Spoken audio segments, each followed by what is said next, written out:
श्री गणेशाय नमः. श्री स्वामी समर्थ.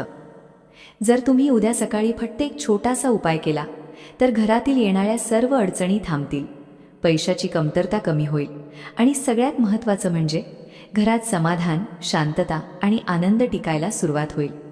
म्हणून हा उपाय अजिबात चुकवू नका. नमस्कार प्रिय बंधू भगिनींनो, तुमचा येणारा प्रत्येक दिवस सुखात, ऐश्वर्यात आणि निरोगी जाओ. तसेच उद्या अंगारकी संकष्टी चतुर्थीला तुमची एखादी मोठी इच्छा पूर्ण होवो अशी मी गणपती बाप्पांच्या पवित्र चरणी मनापासून प्रार्थना करते. मंडळी, उद्या आहे अतिशय पवित्र अंगारकी संकष्टी चतुर्थी. जेव्हा चतुर्थी मंगळवारी येते तेव्हा तो दिवस अंगारकी म्हणून ओळखला जातो आणि या दिवशी गणपती बाप्पांसोबत मंगळ ग्रहाची कृपा मिळते.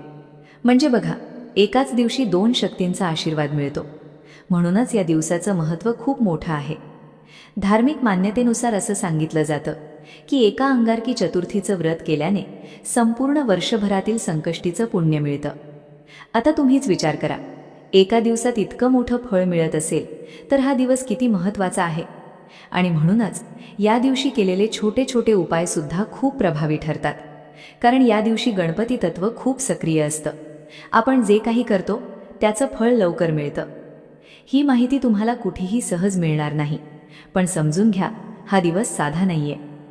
तुमच्या आयुष्यात कधी असं वाटतं का, सगळं ठीक चाललंय पण तरीही काहीतरी कमी वाटतं? पैसा येतो पण टिकत नाही, घरात शांतता नाही, लहान लहान कारणांवरून भांडणं होतात, मुलांचं मन अभ्यासात लागत नाही किंवा काम करताना सतत अडथळे येतात. असं का होतं? कधी विचार केलात का? याचं एक मोठं कारण असतं घरातील ऊर्जा. घरात सकारात्मकता कमी झाली की अशा गोष्टी दिसायला लागतात आणि जेव्हा सकारात्मक ऊर्जा वाढते तेव्हा सगळं आपोआप सुरळीत होतं. आता लक्ष्मी नांदणं म्हणजे काय? फक्त पैसा असणं नाही, तर घरात शांतता असणं, प्रेम असणं, समाधान असणं, हे सगळं मिळून लक्ष्मी नांदते असं म्हणतात. आणि म्हणूनच उद्या हा उपाय करणं खूप गरजेचं आहे. कारण हा उपाय फक्त पैशासाठी नाही, तर संपूर्ण घराच्या सुख शांतीसाठी आहे. गणपती बाप्पांना आपण विघ्नहर्ता म्हणतो, म्हणजे अडथळे दूर करणारे. आणि संकष्टी चतुर्थी म्हणजे संकट दूर करणारी तिथी. म्हणजे बघा, नावातच सगळं स्पष्ट आहे. जर या दिवशी आपण श्रद्धेने काही केलं तर त्याचा परिणाम नक्की दिसतो. तुम्ही कदाचित आधीही काही उपाय केले असतील पण फरक पडला नसेल. असं होतं कारण वेळ, पद्धत आणि श्रद्धा या तीन गोष्टी खूप महत्त्वाच्या असतात. आणि उद्या जो दिवस आहे तो स्वतःच खूप शक्तिशाली आहे. त्यामुळे छोटा उपाय सुद्धा मोठा परिणाम देतो. आज मी तुम्हाला जो उपाय सांगणार आहे तो खूप सोपा आहे, कुणीही करू शकतो. पण त्यासाठी एक गोष्ट लक्षात ठेवा, मन शांत असायला हवं आणि श्रद्धा असायला हवी. उद्या सकाळी 12 वाजण्याच्या आत हा उपाय करायचा आहे. हा वेळ खूप महत्त्वाचा आहे कारण सकाळची ऊर्जा शुद्ध आणि सकारात्मक असते. आणि हो, हा उपाय करताना घाई करू नका. प्रत्येक गोष्ट शांतपणे करा, जसं आपण देवाचं काम करतो तसं. मंडळी, आता सगळ्यात महत्त्वाचा भाग समजून घ्या. हा उपाय सुरू करण्यापूर्वी तयारी कशी करायची. कारण बघा, अनेक वेळा आपण उपाय करतो पण योग्य तयारी नसते, मन इकडे तिकडे असतं आणि मग अपेक्षित परिणाम मिळत नाही. म्हणून उद्या सकाळची सुरुवात कशी करायची हे नीट लक्षात ठेवा. उद्या 5 मे मंगळवारी शक्यतो लवकर उठा, उशीर करू नका. कारण सकाळची वेळ खूप पवित्र असते. त्या वेळेत वातावरण शांत असतं आणि आपलं मनही स्थिर राहतं. उठल्यानंतर पहिली गोष्ट, स्वच्छ स्नान. पण साधी आंघोळ नाही, थोडीशी तयारी करून करा. आंघोळीच्या पाण्यात एक चिमूट हळद टाका किंवा असेल तर थोडंसं पंचामृत टाका आणि त्या पाण्याने स्नान करा. तुम्ही विचाराल, हळद का टाकायची? कारण हळद ही शुद्धतेचं प्रतीक आहे. ती शरीरातील आणि मनातील नकारात्मकता कमी करते. आणि जेव्हा आपण अशा पाण्याने स्नान करतो तेव्हा आपल्यामधील जडपणा, थकवा आणि नकारात्मक ऊर्जा कमी होते. स्नान करतानाही एक गोष्ट लक्षात ठेवा, मनात देवाचं नाम असू द्या. श्री गणेशाय नमः किंवा श्री स्वामी समर्थ, काहीही चालेल, पण मन एकाग्र ठेवा. आंघोळ झाल्यावर स्वच्छ कपडे घाला. शक्य असेल तर हलक्या रंगाचे किंवा पारंपरिक कपडे घाला, कारण या दिवशी आपण एक प्रकारची पवित्रता जपतो. आता पुढची पायरी, देवघर. देवघरात गेल्यावर आधी थोडा वेळ शांत बसा, घाई करू नका. श्वास स्थिर करा आणि मग हळूहळू पूजा सुरू करा. गणपती बाप्पांची मूर्ती असेल तर खूप छान, नसेल तरी चालेल, पण असेल तर मूर्तीला शुद्ध पाण्याने किंवा पंचामृताने अभिषेक करा. आणि अभिषेक करताना एक छोटी गोष्ट करा, त्या पाण्यात थोडेसे तीळ टाका. तुम्ही म्हणाल तीळ का? कारण या चतुर्थीला तिळाचं विशेष महत्त्व असतं. तीळ हे पवित्र मानले जातात आणि ते आपल्या कर्मातील दोष कमी करण्यास मदत करतात असं मानलं जातं. यानंतर गणपती बाप्पांना हळद, कुंकू, अक्षदा अर्पण करा, फुलं अर्पण करा आणि धूप दीप लावा. बघा, इथे एक गोष्ट खूप महत्त्वाची आहे. पूजा करताना मनात घाई नसावी. लवकर करू आणि संपवू असा विचार अजिबात नको. तुम्ही जसं एखाद्या मान्यवर पाहुण्याचं स्वागत करता तसं देवाचं स्वागत करा. आता एक प्रश्न, तुम्ही कधी लक्ष दिलंय?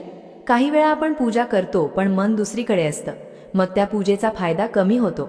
म्हणून उद्या एकच गोष्ट करा, ज्या वेळेत पूजा कराल त्या वेळेत फक्त देवाचाच विचार करा. आता ही सगळी तयारी झाल्यावरच मुख्य उपाय सुरू करायचा आहे. आणि हो, ही माहिती तुम्हाला कुठेही सहज मिळणार नाही, म्हणून प्रत्येक स्टेप नीट लक्षात ठेवा. आता बघा मंडळी, सगळी तयारी झाल्यानंतर खरा महत्त्वाचा भाग सुरू होतो, म्हणजे हा उपाय नेमका कसा करायचा आणि कोणत्या वस्तू लागतात. कारण अनेक वेळा आपण ऐकतो पण वस्तू नीट समजत नाहीत आणि मग गोंधळ होतो. म्हणून आता अगदी शांतपणे ऐका. सगळ्यात आधी तुम्हाला एक दिवा घ्यायचा आहे. मातीचा असेल तर उत्तम, नसेल तर कोणताही धातूचा दिवा चालेल, पण स्वच्छ असायला हवा. वापरलेला असेल तर धुवून घ्या. आता त्या दिव्यामध्ये तुम्हाला दुहेरी कापसाची वात लावायची आहे, म्हणजे 2 कापसाच्या वाती एकत्र करून लावायच्या. इथे एक छोटी पण खूप महत्त्वाची गोष्ट आहे. त्या वातीला तुम्ही थोडंसं हळद आणि कुंकू लावा. का लावायचं? कारण पूजेमध्ये आपण पांढऱ्या वस्तू सरळ वापरत नाही, त्या पवित्र रंगांनी स्पर्श करून वापरतो. त्यामुळे ती वातही अधिक पवित्र होते. यानंतर त्या दिव्यामध्ये तुम्हाला शुद्ध गाईचं तूप घालायचंय. शक्य असेल तर गाईचंच तूप वापरा, कारण ते सर्वात सात्विक मानलं जातं. आता एक प्लेट घ्या, साधी स्टीलची असली तरी चालेल. त्या प्लेटमध्ये थोडीशी मसूर डाळ टाका, अगदी एक छोटी मूठ पुरेशी आहे. आणि त्या डाळीवर हा दिवा ठेवा. तुम्ही विचाराल, डाळ का ठेवायची? बघा, प्रत्येक गोष्टीचा काही ना काही अर्थ असतो. मसूर डाळ ही मंगळाशी संबंधित मानली जाते आणि उद्या मंगळवार आहे, अंगारकी चतुर्थी आहे. त्यामुळे ही डाळ त्या ऊर्जेला संतुलित ठेवते. आता पुढची वस्तू, सुपारी. ही खूप महत्त्वाची आहे, म्हणून नीट लक्षात ठेवा. तुम्हाला एक नवीन, स्वच्छ, कडक सुपारी घ्यायची आहे. कुठेही किडलेली, तुटलेली किंवा आधी वापरलेली सुपारी घेऊ नका. आणि हो, पूजेमध्ये जी सुपारी वापरतो तीच घ्या. खाण्याची सुपारी घेऊ नका. का? कारण पूजेची सुपारी ही गणपती बाप्पाचं प्रतीक मानली जाते. जेव्हा मूर्ती नसते तेव्हा आपण सुपारीलाच गणपती मानून पूजा करतो. म्हणजे बघा, ही साधी सुपारी नाही, त्यात एक दैवी भाव असतो. आता त्या सुपारीवर तुम्हाला शुद्ध पाण्याने अभिषेक करायचा आहे, अगदी हलक्या हाताने. यानंतर ती सुपारी उजव्या हातात घ्या आणि मन एकाग्र करून ओम गण गणपतये नमः हा मंत्र 108 वेळा म्हणा. घाई करू नका, हळूहळू मनापासून म्हणा. तुम्ही कधी लक्ष दिलंय का? मंत्र म्हणताना मन शांत होतं, विचार कमी होतात आणि एक वेगळीच ऊर्जा जाणवते. म्हणून हा जप खूप महत्त्वाचा आहे. आता जप झाल्यावर एक विड्याचं पान घ्या, ज्याला आपण खाऊचं पान म्हणतो. त्या पानावर ही सुपारी ठेवा. हे सगळं करताना मनात एकच भावना ठेवा, मी देवासाठी करतोय, बाकी काही नाही.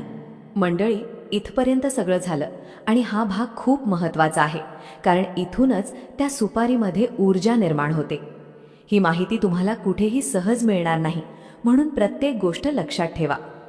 आता आपण पाहणार आहोत उंबरठ्यावर नेमकं काय करायचं, दिवा कुठे ठेवायचा, सुपारी कशी ठेवायची आणि सगळ्यात महत्त्वाचं म्हणजे योग्य पद्धत काय आहे. कारण इथेच उपाय पूर्ण होतो. एकही स्टेप चुकवू नका.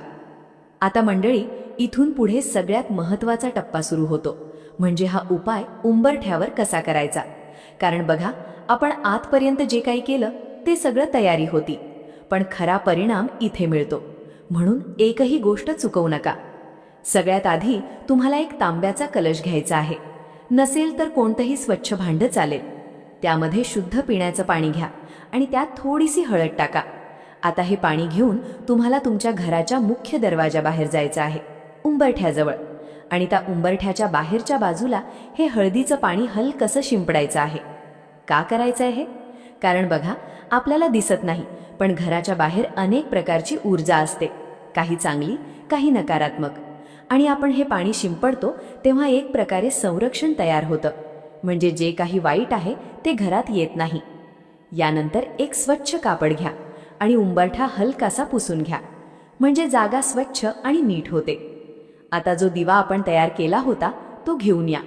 तो दिवा तुम्हाला मुख्य दरवाजाच्या बाहेर ठेवायचा आहे. आणि लक्षात ठेवा, जेव्हा तुम्ही बाहेरून घरात येता तेव्हा तुमची जी उजवी बाजू असते तिथे हा दिवा ठेवायचा आहे. ही दिशा खूप महत्त्वाची आहे, म्हणून चुकवू नका. दिवा ठेवताना मनात एक भावना ठेवा, हा प्रकाश माझ्या घरात सकारात्मकता आणतोय, असं मनात म्हणा. आता पुढची गोष्ट, उंबरठ्यावर हळदीचा लेप करायचा आहे. हळद घ्या, त्यात थोडंसं पाणी टाका आणि एक पेस्ट तयार करा आणि ती पेस्ट उंबरठ्यावर लावा. साधं वाटतंय ना, पण यामागे खूप मोठा अर्थ आहे. हळद म्हणजे पवित्रता आणि आपण उंबरठ्यावर लावतो म्हणजे घरात प्रवेश करणाऱ्या प्रत्येक गोष्टीला एक शुद्धता मिळते. आता सगळ्यात महत्त्वाचा भाग, तुम्हाला कुंकवाने उंबरठ्याच्या मधोमध एक स्वस्तिक काढायचं आहे. स्वस्तिक काढताना घाई करू नका, नीट शांतपणे काढा. तुम्हाला माहिती आहे का स्वस्तिकचं महत्त्व?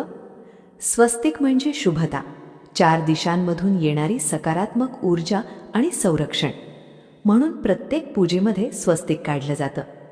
आता त्या स्वस्तिकावर थोडंसं हळद, कुंकू आणि अक्षदा अर्पण करा.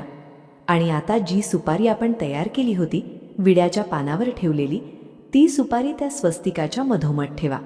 खूप शांतपणे ठेवा, जणू काही तुम्ही देवाला स्थान देत आहात.